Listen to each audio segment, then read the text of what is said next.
اسكا صفا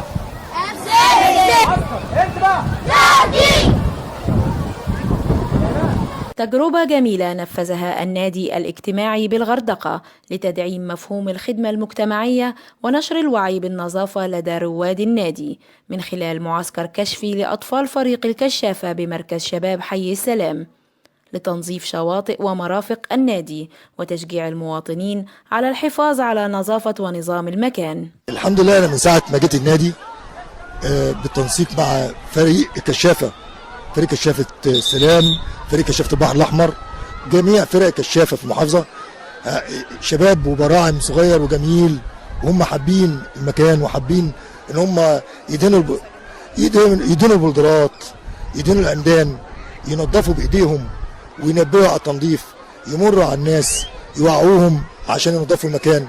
عدم قطف ورده، الحمد لله احنا شجرنا النادي ودخلنا فيه لمسه الخضره. احنا مشجرين في النادي 130 نخله، 1500 متر نجيله. فالولاد بصراحه من ساعه ما دخلت النادي حتى في الايام الذروه زي النهارده كده بيمروا على النادي معاهم كيس يلموا يوعوا الناس. في ايام تانية بنعمل يوم خدمه بيدينوا البلدرات، يدينوا الاعمده. ده اكيد بيضيف لمسه جماليه وبيخلي فيه تفاعل ما بين النادي وما بين الرواد. وكمان بيدي احساس للطفل بان النادي ده بتاعه، لما هو اللي بيدهن، لما هو اللي بيحط شتله الزرع، فمش ممكن هو يحط شتله الزرع هو اللي يقطعها. فعشان كده النادي بيتوسط محافظه البحر الاحمر، بيتوسط مدينه الغردقه، فاستقبال الاعداد بيوصل من 8 ل 10,000 بين عضو ومرافقين لاعضاء وواردين او وافدين على المحافظه يوميا من 8,000 ل 10,000. في الفتره الاخيره وفرنا عدد من المنقذين 15 منقذ من ذوات المهارات الخاصه، وفرنا عربيه اسعاف عشان تتعاون معاهم بالتنسيق معاهم، وتم التنسيق مع هيئه مرفق الاسعاف عشان نواجه جميع حالات الغرق والاسعافات.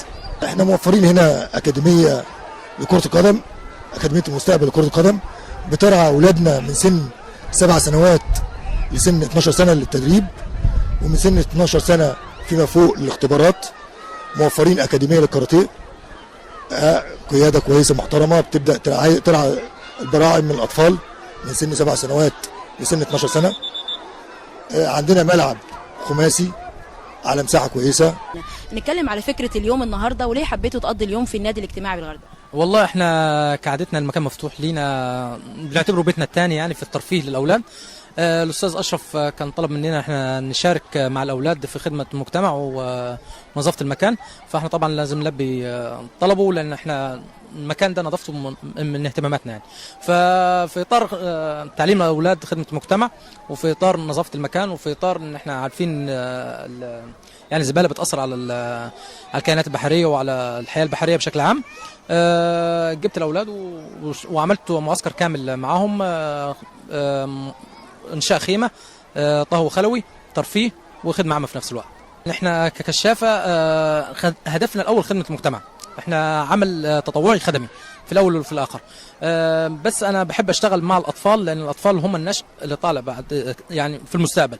فلما ابدا معاهم واديهم توعيه واعرفهم قد ايه خدمه المجتمع بدون مقابل مفيده للمجتمع، هتخلي الطفل ده لما يكبر بكره وبعده هيدي البلد وهيدي الوطن وهيخدم وطنه بدون مقابل، وحتى لو باجر هيخدم وطنه بكل تفاني.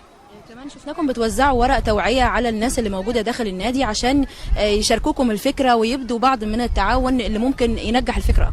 نعم، هو اصلا مسألة ان احنا نلم الزبالة في حد ذاتها الفكرة يعني مش مجدية، لان احنا هنلم الزبالة النهاردة بكرة هيجي ناس تانية تحط نفس الزبالة، ما احنا عملناش حاجة. فاحنا عملناها ذات الشقين، شق ان احنا نوعي الناس لو سمحتم خدوا بالكم نحافظوا على المكان ونحافظوا على نظافة المكان لان ده بيمثلكم، ونديهم مثل بالاطفال بقى. الاطفال احنا بنعلم الاطفال من دلوقتي ان انتوا يحافظوا على المكان، فما بالك حضرتك الكبير ولا حضرتك يعني او حضرتك اللي الموجودين مش بتحافظوا على المكان، وفي حين الاطفال هم اللي بيلموا الزباله. فاعتقد ان الامر بالنسبه لهم هيبقى مختلف يعني. النهارده هو الصراحه كان يوم جميل، واشتغلت عشان الناس تحافظ على بيئتها اللي هي عايشه فيها، ويعني يهتموا بالمكان اللي هم قاعدين فيه. عملتوا ايه بقى؟ احكي لي كده من اول اليوم. وزعنا ورق عشان الناس اول ما يقروه يعرفوا ان لازم يحافظوا على البيئه بتاعتهم. نظفتي بايدك يا ياسمين؟ نظفنا ولمينا الحاجات اللي على الشواطئ وكده يعني. قولي ايه اخبار اليوم معاك ايه النهارده؟ هو يوم كان جميل أوي. احنا كنا بننظف المكان وبنخلي بنوزع ورق للناس نخليها تحافظ على البيئة اللي هي عايشة فيها. قولي بتحسي بايه لما بتعمل حاجه زي كده؟ بيبقى احساسك ايه وشعورك كده ان انت بتخدم المجتمع بتاعك؟ بكون ان انا بنظف، مش بنظف لبلدي. بتحس ان انت مبسوط اكتر؟ مبسوط. نفسك الناس كلها تعمل زيك؟ نفس الناس تجي تشاركنا وتجي تنظف معانا هذا المكان. وكان يوم جميل بصراحة، واحنا نصبنا خيمة واستمتعنا، وبندي ورق على النادي الاجتماعي انهم يحافظوا على النظافة وينظفوا اكتر، وبندي نصيحة دايما لغيرنا وبنوزع ورق. واحد سباعية ابتدي.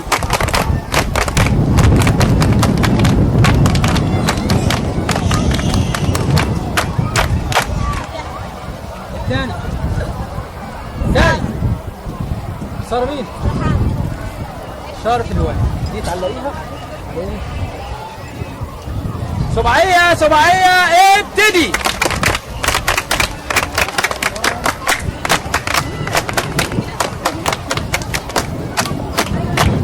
من داخل النادي الاجتماعي بالغردقة نقلنا لكم تجربة الخدمة المجتمعية التي أداها فريق الكشافة بحي السلام بالغردقة لتجميل النادي. كنت معكم منار النجار، رؤوف عبد الحفيظ، طيبة.